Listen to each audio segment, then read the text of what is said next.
So we are into the next round of testimony here in the Donald Trump-Alvin Bragg heavyweight matchup in New York State Supreme Court here in New York City.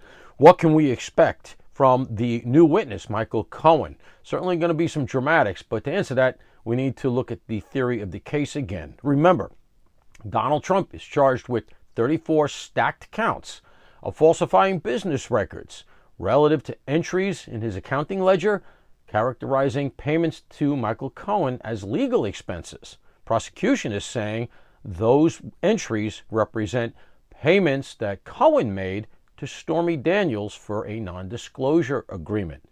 But those counts have to be bumped to felonies to come in under the statute of limitations. And so you need a second crime that those 34 counts are in service to. That's how that statute works. What is this second crime? We don't know.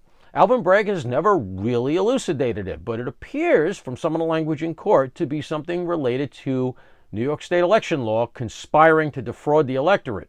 So Michael Cohen will be the first witness, surprisingly at this stage of the game, to be able to tie Donald Trump directly to these two statutes. He's going to have to claim that Donald Trump knowingly had those 34 entries made fraudulently, and secondly, that he conspired with a second party, either Michael Cohen and or others, to defraud the 2016 election. Now, the Trump side of things has ample ammunition to undermine all this, including at the end of the day, two things. Number one, an NDA is not illegal, and having your lawyer negotiate one and then reimbursing him is not a crime and not even that uncommon a practice. But secondly, the idea simply that Michael Cohen is a convicted perjurer. By definition, he's a liar, and he has said many different things at other times in the past in service to his own interests. They're going to get a lot of that stuff in, and it's going to be dramatic, including maybe some of the recent TikTok activity from Michael Cohen.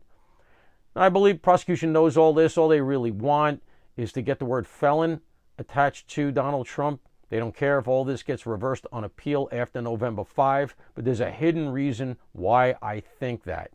In addition to having him, that is Donald Trump, characterized as a felon in the lead up to the election, having him called a felon gives Joe Biden an excuse not to get on stage with Donald Trump for a debate. Look for a comment, a policy coming out of the Biden campaign, if Trump is convicted, along the lines of, I don't debate felons. And as a result, Joe Biden gets out of what could be a very uncomfortable hour on stage with the big orange meanie. That's my prediction. Paul Mauro for the Ops Desk.